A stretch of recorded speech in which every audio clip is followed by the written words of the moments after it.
सामिन मोहतरम हाज़रीन गिरामी वाजिबुल क़द्र अहबाब, हमारा मौजूए गुफ्तगू ये था कि करबला किसी एक दिन का नाम नहीं, करबला किसी एक साल का नाम नहीं, बल्कि करबला को बपा करने के लिए, इस बदले की आग को बुझाने के लिए 50 साल का दौरानिया लगा।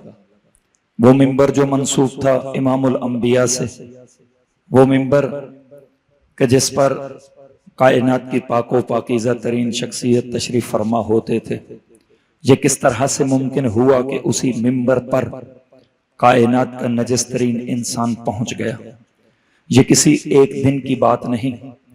मैं अर्ज कर चुका कि इमाम अलैहिस्सलाम जब मदीना छोड़ रहे थे तो इमाम अलैहिस्सलाम ने ये फरमाने ज़ीशान कि अन्नास उबीदुद दुनिया, कि लोग दुनिया के गुलाम हैं, वद्दीन लाइकुन अला अलसिनतिहिम, दीन इनके जुबान के चस्के के सिवा कुछ भी नहीं। तो मौला किस तरह पता चले कि कौन दीनदार और कौन बेदीन? फरमाया सुनो, व इज़ा मुहिसु बिल बलाए, जब इन पर कोई मुश्किल पड़ेगी, कल्लत यनून, तो बड़े मुख्तसर से दीनदार लोग नजर आएंगे। मैंने अर्ज किया कि दानिस्ता या गैर दानिस्ता तौर पर हमारे मोमिनीन अक्सर ये जुमला कह देते हैं कि कूफा वालों ने बेवफाई की, कूफा वालों ने ये काम गलत किया, कूफा वालों ने यूं किया। बहुत सी चीजें ऐसी हैं कि जो मंसूब की जाती हैं, मनफी किस्म की चीजें कूफा से मंसूब की जाती हैं। जबकि नहजुल बलागा का 47 नंबर खुतबा कि मौला अमीर अल मोमिनीन अलैहिस्सलाम ने जहां पर कूफा के बारे में दुख का इजहार किया कि कूफा, मैं देख रहा हूं कि लोग तुम्हारे ऊपर इस तरह से झपटा तानी करेंगे कि जिस तरह बाजारे उक्काज में लोग चमड़े के पीछे भागते हैं, और खुदा उन लोगों को तबाह बर्बाद करे जो तुम्हें तबाह बर्बाद करेंगे। असबाब क्या थे? क्यों कूफा को बदनाम किया जाता रहा? इसलिए कि अमीर अल मोमिनीन अलैहिस्सलाम ने अपनी जिंदगी में दारुल खिलाफा, दारुल हुकूमा कूफा को करार दिया।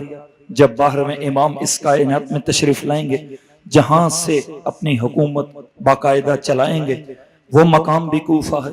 इसीलिए बनु उमैया इस बात को जानते थे कि हमारे पहले की हुकूमत भी कूफा में थी और आखिरी की हुकूमत भी कूफा में होगी, इसलिए कूफा को बदनाम किया जाता रहा। बल्कि बात इससे बहुत आगे है कि मौला अमीर अल मोमिनीन अलैहिस्सलाम ने जिस जमीन के बारे में शदीद अल्फाज इस्तेमाल किए, वो जमीन बसरा की जमीन थी।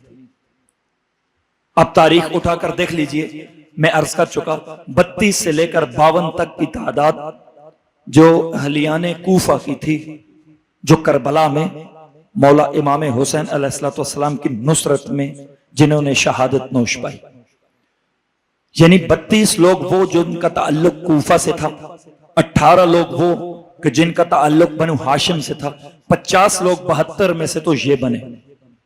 पीछे बाकी पूरी दुनिया से कितने लोग थे? आप अंदाजा लगाइए कि हुसैन वतन छोड़ रहे हैं, मदीना के लोग खामोश बैठे। हुसैन मक्का छोड़ रहे हैं, मदीना के लोग हज की तैयारियों में मसरूफ हैं। मदीना के लोग तैयारियां कर रहे हैं हज की, नमाजें पढ़ी जा रहे हैं, तस्बीहां घुमाई जा रही हैं, हज और उम्रे की तैयारियां की जा रही हैं। लेकिन असले दीन, रूह दीन मक्का और मदीना को छोड़कर करबला की तरफ जा रहा था। कोई हुसैन की नुसरत के लिए नहीं उठ रहा। यह किसी एक दिन की बात नहीं, ये बात बहुत अरसा पहले शुरू हो चुकी। पहला सिलसिला आगे चला, दूसरा सिलसिला अपने इख्तिताम को था कि उन्होंने उम्मत को अपने हाल पर भी नहीं छोड़ा और अपना खलीफा भी मुकर्रर नहीं किया, बल्कि 6 लोगों की शूरा बना दी। उन 6 लोगों की जिम्मेदारी क्या थी?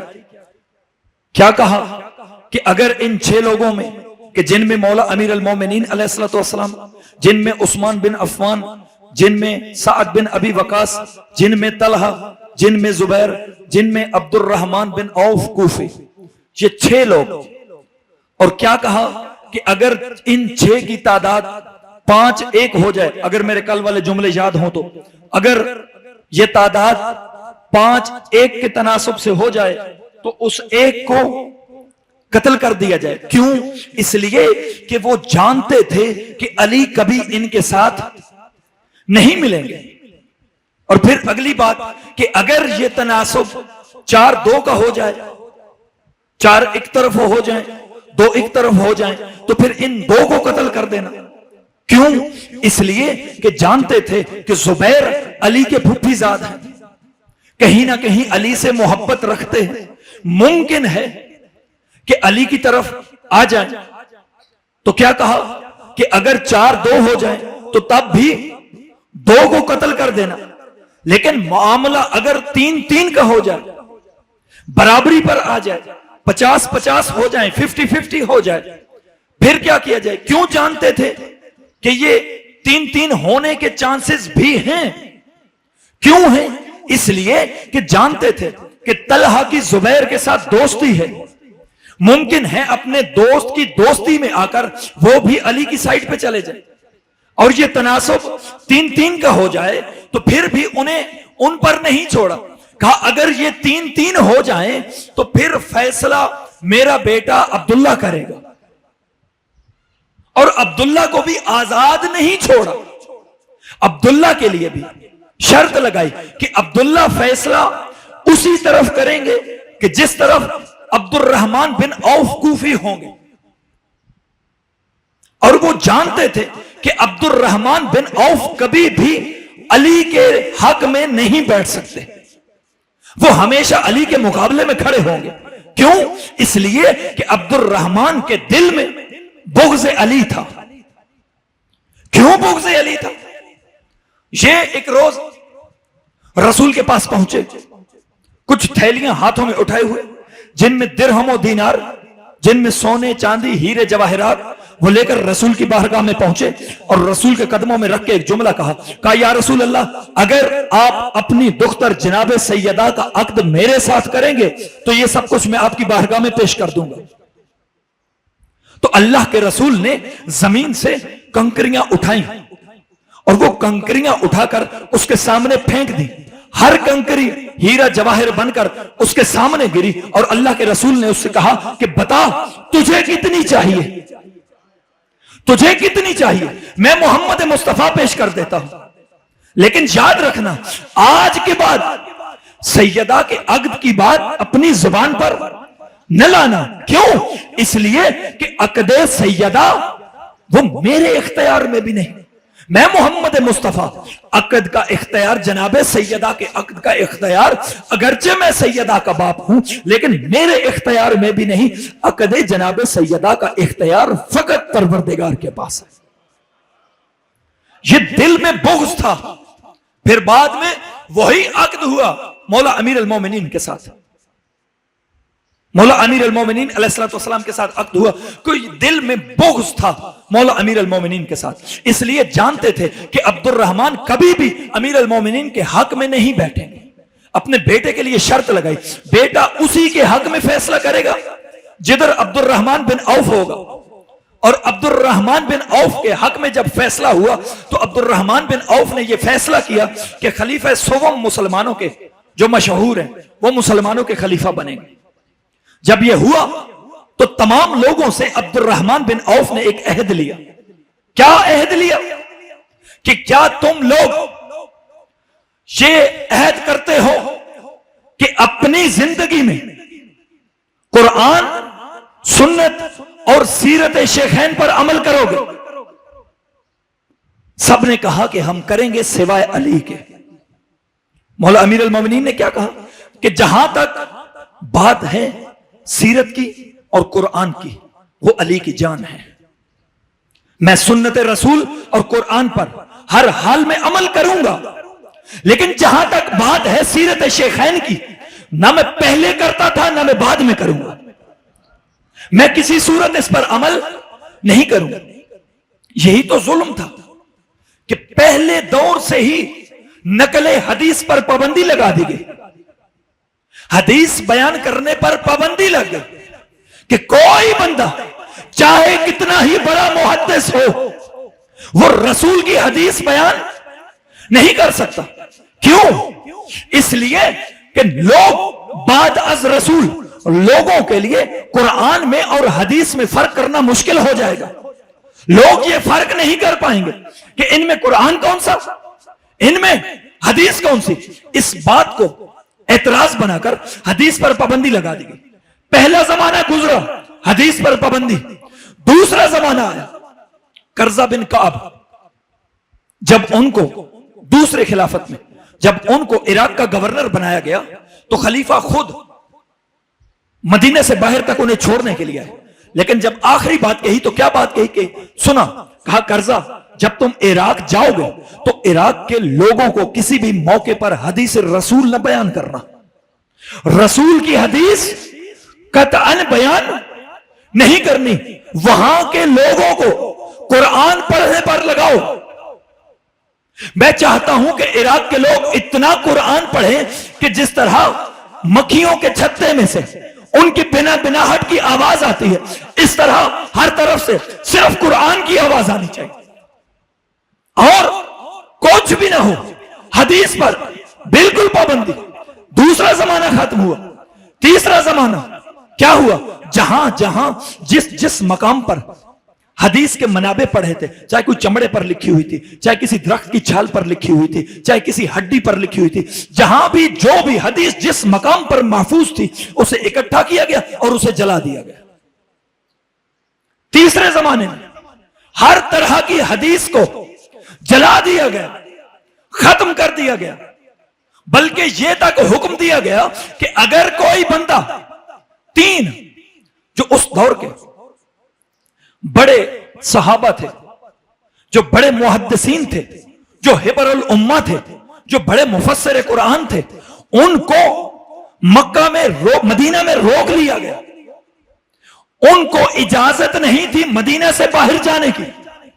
वो कौन कौन सी 6 हस्तियां? वो अब्दुल्ला इब्ने अब्बास, अब्दुल्ला इब्ने मसूद, अब्दुल्ला इब्ने अमार, सलमान, मिकदाद और अबू जर। इन पर पाबंदी लगा दी गई कि आप मदीना नहीं छोड़ सकते, और अगर आपको कहीं कोई हदीस बयान करनी पड़ जाए तो आप पहले उस हदीस को हमारे पास लाएंगे। हम कहेंगे तो वो हदीस बयान होगी, वरना हदीस बयान नहीं होगी। यह सिलसिला चलता रहा 89 हिजरी तक। 99 हिजरी में जब उमर बिन अब्दुल अजीज इक्तदार में आए, तो उनके इक्तदार में आने के बाद जहां बहुत से और काम हुए कि पहली दफा फदक बाकायदा तौर पर बनु हाशिम को वापस किया गया। उमर बिन अब्दुल अजीज के दौर में फदक बाकायदा तौर पर बनु हाशिम को वापस किया गया। सादात के वज़ाइफ को बहाल किया गया। वो जो मौला अमीर अल मोमिनीन अलैहिस्सलाम पर मिंबरों से लान तान हो रही थी, उसे रोका गया। वो जो सादात के घराने से लोग कैदो बंद में थे, उन्हें रिहा किया गया।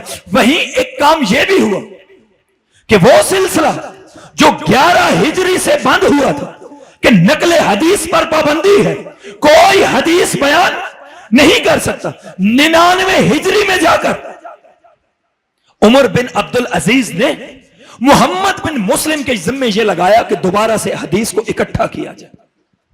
ये इतना दौरानिया कि जिसमें कोई हदीस बयान नहीं की जाती थी।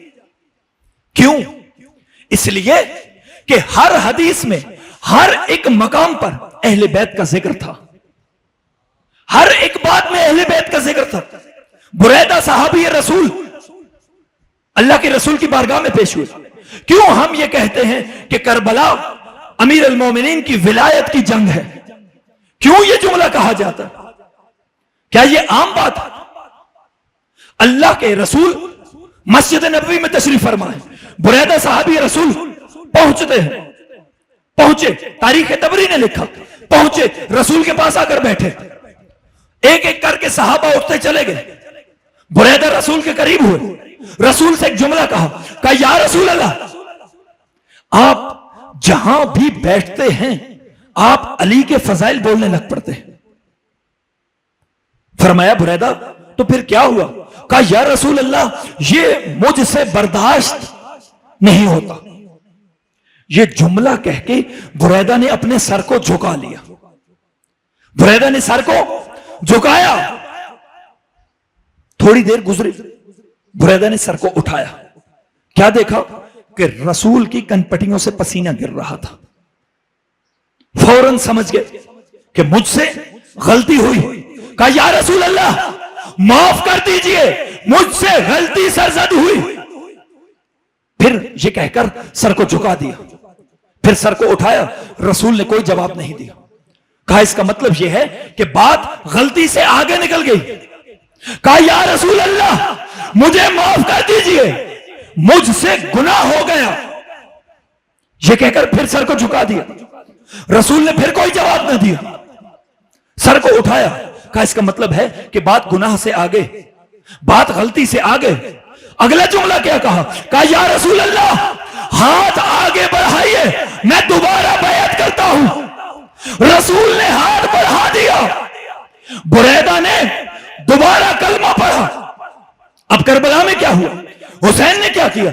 हुसैन का आखिरी वक्त है, हुसैन ने तलवार उठानी, तन्हा रह गए हुसैन। हुसैन ने क्या कहा फौज से? क्यों मुझे कत्ल करते हो? लिमाजा, क्यों मारते हो मुझे, क्यों कत्ल करते हो? सबने यक जुबान क्या कहा? बोगज़ुन ले अभी, तेरे बाप के बोग्ज में वहां बुरैदा को भी बोग्ज था। क्या किया रसूल ने? दोबारा तजदीद, दोबारा कलमा पढ़ा गया। यहां हुसैन भी यही कुछ कर रहे हैं, दुश्मन से ऐद ले रहे हैं। क्यों मार रहे हो? बोग्ज अली में हुसैन जानते थे 1400 साल के बाद कोई उठेगा जो ये जुमला कहेगा कि 2 शहजादों की जंग थी। हुसैन अमलन बता रहे थे कि मैं इनसे पूछ रहा हूं क्यों मारते हो? कह रहे हैं बोग्ज़ुल अभी, तेरे बाप के बोग्ज में। हुसैन ने कहा था मैं अपने नाना की सीरत को जिंदा करने के लिए निकल रहा हूं। यही तो नाना की सीरत थी जिसको हुसैन ने जिंदा किया कि याद रखना 14वीं सदी में कोई उठेगा जो ये जुमला कहेगा कि 2 शहजादों की जंग थी। हुसैन आज इनसे ऐद ले रहा है कि हुसैन की तलवार किसी काफिर के मुकाबले में उठ रही है, ना कि किसी मुसलमान के मुकाबले में। मेरी तलवार किसी मुसलमान गिरोह के मुकाबले में नहीं उठ रही। मैं जो तलवार उठा रहा हूं ये कुफ्फार के मुकाबले में उठा। जमाना आगे चला, अमीर अल मोमिनीन तक खिलाफत पहुंची। किस तरह से अमीर अल मोमिनीन? 83 जंगें थी अल्लाह के रसूल की अपनी जिंदगी में। उन 83 जंगों में आप उठाकर देख लीजिए तारीख की किताबें, 5000 से ज्यादा आपको किताल नहीं मिलेगा। तारीख की किताबें उठाकर देख लीजिए, 83 जंगें अल्लाह के रसूल के दौर की। आपको 5000 से ज्यादा लोग नहीं मिलेंगे जो कत्ल हुए इन जंगों में। लेकिन क्या दौर था अमीर अल मोमिनीन का? पहले सफीन का मैदान, पहले जंग जमल, फिर सफीन, फिर नहरवान। अब तारीख उठाकर देख लीजिए, 1.5 लाख से ज्यादा लोग कत्ल हुए इन 3 जंगों में। किस तरह से अमीर अल मोमिनीन की खिलाफत थी। जमाना आया इमाम हसन मुस्तबा का। इमाम हसन मुस्तबा को सुलह करनी पड़ी। हमारे नादान दोस्तों को, हमारे भाइयों को, हमारे नौजवानों को जिस बात से ट्रैप किया जाता है कि गोया हसन ने बैअत कर ली थी, हसन ने बैअत नहीं की थी, वो सुलह थी। सुलह कुछ और होता है, बैअत कुछ और होता है। अगर बैअत का मतलब सुलह ही है तो क्या रसूल ने सुलह हुदैबिया में यहूदियों की बैअत की थी? ना, बैअत कुछ और होता है, सुलह कुछ और होता है। और एक बात मेरी याद रखिएगा, जब तक आप हसन अलैहिस्सलाम की सुलह को नहीं समझेंगे आपको हुसैन की आशूर समझ नहीं आएगी। जो हुसैन की आशूर का मकाम है वही हसन की सुलह का मकाम है। हसन इतनी बड़ी अजमत के मालिक इमाम, खुदा की कसम हसन की अजमत का इससे बड़ा और क्या जुमला हो कि जिसकी रियाया में हुसैन जैसा बंदा मौजूद था। कैसा इमाम था हसन कि जो आगे सर सजदे में रखते थे, पीछे हुसैन सर सजदे में रखते थे, जिसे हुसैन भी आका और मौला कहकर सलाम करते थे, जिसकी गुफ्तगू के दौरान हुसैन गुफ्तगू नहीं करते थे, वो हसन मुस्तफा। सुलह करना पड़ी, 40 हिजरी में बाकायदा से बनु उमैया का इक्तदार शुरू हुआ। 40 हिजरी में बाकायदा से इक्तदार में आए। अब चूंकि दामने वक्त में गुंजाइश नहीं, बहरहाल जहां तक मैं पहुंचा सका, सुलह में जहां 6 शराइत थी, उन 6 शराइत में से एक अहम तरीन शर्त, जो चौथी शर्त थी, वो क्या थी?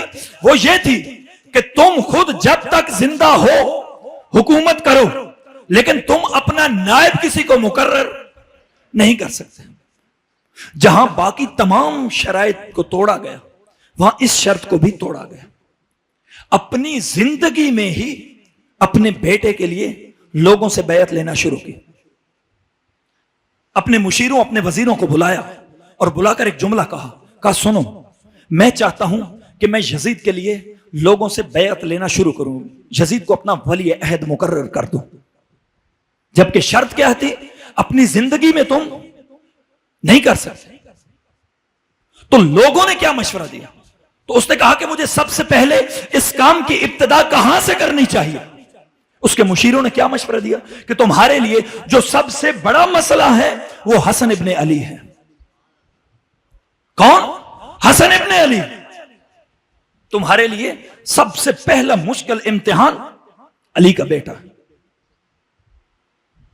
खुदा की कसम, जब मौला हसन को इस बात का इल्म हुआ, अब यहां एक फजीलत का जुमला आ गया तो कहता चल, जब मौला हसन को इस बात का इल्म हुआ तो तन्हा सिर्फ एक गुलाम को साथ लेकर मौला हसन शाम चले गए।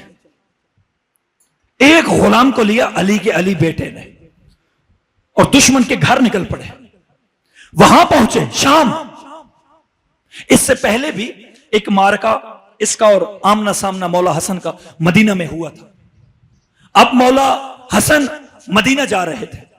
जब उसको इस बात की इत्तला मिली कि मौला हसन मदीना आ रहे हैं, तो इसने अपने दरबारियों से, अपने सिपाहियों से एक बात कही, कहा सुनो, जब हसन मुस्तफा आएंगे कोई हसन का एहतराम नहीं करेगा, कोई हसन का एहतराम नहीं करेगा, कोई हसन को पानी पेश नहीं करेगा, कोई आगे बढ़कर हसन के लिए दरबार के पर्दे नहीं उठाएगा, कोई अपनी कुर्सी को, अपनी मसनद को नहीं छोड़ेगा।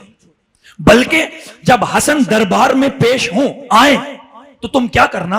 आपस में बातें करना, ऐसी बातें कि जिनसे हसन की तौहीन हो। हसन के घर के बारे में, हसन के खानदान के बारे में तौहीन आमेज बातें करना लग पड़े। उधर से हसन मौला चले, पहुंचे दरबार में। जो ही हसन मौला दरबार में पहुंचे, रोशनदान से हवा चली, पर्दा खुद ब खुद हट गया। पर्दा हटा, फरजंदे ज़हरा अंदर दाखिल हुए। वो जो कह रहा था कि कोई अपनी मसनद से ना उठे, सबसे पहले खुद खड़ा हो गया। सबसे पहले खुद खड़ा हो गया। उधर से उसके दरबारियों ने, जो ही मौला दरबार में दाखिल हुए, दरबारियों ने दो चार ने आपस में बातें करना शुरू कर दी, और इतनी आवाज में बातें शुरू की कि मौला हसन के कानों तक बातें पहुंचने लग पड़ी। क्या बातें करने लग पड़े? अच्छा, ये वो हसन है जिसका बाबा बड़ा गरीब था। अच्छा, ये वो हसन है जिनका बाबा गरीबों के साथ बैठकर खाना खाता था। अच्छा, ये है वो फातिमा का बेटा कि जिसके हक महर में उसके बाप ने कुछ भी नहीं दिया। अच्छा, ये है वो जो पैबंद लगे कपड़े पहनते हैं। ये बातें सुनते सुनते साथ साथ हसन मौला मुस्कुरा रहे हैं। मुझे सिर्फ एक जुमला और वापस अपने मौजू पे पहुंचना है, सिर्फ एक जुमला। हसन मौला ये बातें सुनते सुनते मुस्कुराते हुए दरबार पर पहुंचे। जो ही पहुंचे, रुख उन दरबारियों की तरफ किया, और उन दरबारियों की तरफ रुख करके एक जुमला कहा, सुनो, तुम मेरी मां के बारे में बातें करते हो, मैं हसन इब्ने अली तुमसे ये जुमला कहता हूं कि मैं अपनी मां फातिमा ज़हरा से लेकर जनाबे हवा तक का किरदार पूरे दरबार में बुलंद आवाज से बताता हूं। तुम अपनी मां के किरदार मेरे कान में आकर बताकर दिखाओ।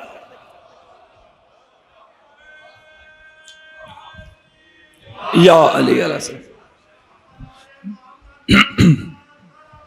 अल्लाहुम्मा सल्ली अला मुहम्मद।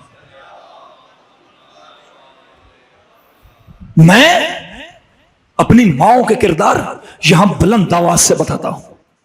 तुम हिम्मत करो, अपनी माओ के किरदार मेरे कान में आकर बताओ। भारत सबसे पहला कड़ा इम्तिहान कौन है तुम्हारे लिए? हसन मुज्तबा। बस आज बात यहीं खत्म करूंगा। हसन मुज्तबा अशअस को खरीदा गया, 1,00,000 दिरहम दीनार और साथ अपने बेटे यजीद से अक्द। एक सलवात पढ़ लीजिए मिल के बवाज़। बस आखिरी बात, 1,00,000 दिरहम दीनार और अपने बेटे यजीद के साथ अक्द। यह वादा हुआ, जहर दिया गया मौला हसन मुज्तबा को। मौला हसन मुज्तबा की शहादत हुई और शहादत के बाद वो 1,00,000 दिरहम दीनार जो ऐद था वो पहुंचाया गया। और जब दूसरी शर्त के बारे में तकाजा किया गया कि मेरी बेटी से अक्द, कहा ना, जो हसन जैसे इमाम की ना बन सकी वो मेरे बेटे की क्या बनेगी। इसलिए बस मुझे अपना बेटा यजीद बहुत प्यारा है, मैं तुम्हारे बेटी जैसी जालिम खातून का निकाह कभी भी अपने बेटे से नहीं करूंगा। आशूर की शब तक हर मरहले पर, बस 2 या 3 जुमले मुसीबत के, हर मरहले तक कोई भी मुश्किल आती अली की बेटी गिरिया करती थी। कोई भी मुश्किल मरहला आता अली की बेटी गिरिया करती थी। शब आशूर मौला हुसैन ने बहन जैनब को बुलाया, कहा जैनब अब आपको सब्र करना होगा। जैनब ये रात हमारी आखिरी रात है। जैनब हमारा इम्तिहान खत्म हुआ। वो खातून, वो बीवी जो एक एक मुसीबत पर गिरिया करती थी, अब इतनी मजबूत हुई कि जब तन्हा रह गए हुसैन तो अपनी फौज की हर बीबी को सफ बस्ता करके खड़ा किया और हुसैन मौला से एक जुमला कहा भैया हुसैन जरा इस मेरी फौज के दरमियान से गुजरो। किबला अजहर हसन जैदी साहब का जुमला है। मुझे तो आज तक इस बात की समझ ना आई थी कि क्यों अजहर हसन जैदी साहब ने यह जुमला कहा कि बीबी ने मौला हुसैन को इन बीबियों की सफ़ों के दरमियान से गुजारा। वो कहते थे कि जब भी किसी मुल्क का सरबराह किसी और मुल्क में जाता है तो वो अपनी फौज का तारुफ करवाते हैं। बीबी हुसैन को अपनी फौज का तारुफ करवा रही थी। हुसैन वो जो सिपाही आपके साथ थे वो मैदान करबला में सो चुके। हुसैन आओ ना, फिजा से लेकर सकीना तक, ये उम्मे रुबाब, ये उम्मे लैला, ये उम्मे फरवा, ये लबाबा, हुसैन जरा मेरी फौज की तरफ भी निगाह उठाओ। फिर क्या जुर्रत दिखाई इस काफिले ने। बस एक जुमला, ज्यादा मेरी आदत नहीं कि मैं बुजुर्गान को अहबाब को ज्यादा जहमत दूं। एक जुमला कहूंगा। ये बीबी, ये काफिला चलता हुआ कूफा और कूफा से ये काफिला चलता हुआ जब शाम पहुंचा तो इन बीबियों को उस बाजार में से गुजारा गया जिस बाजार में गुलाम और कनीजें खरीदी जाती थी।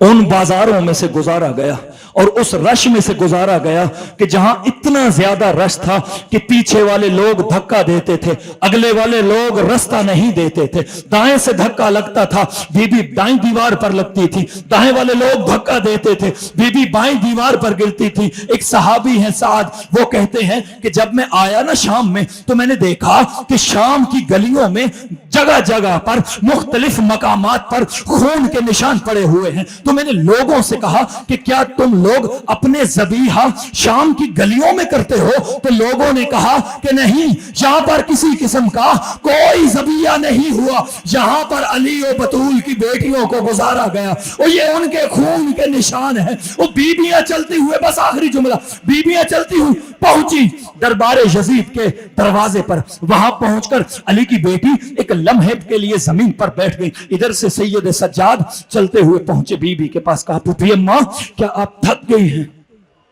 फूफी अम्मा क्या थक गई हैं? कहा नहीं सज्जाद, मैं थकी नहीं।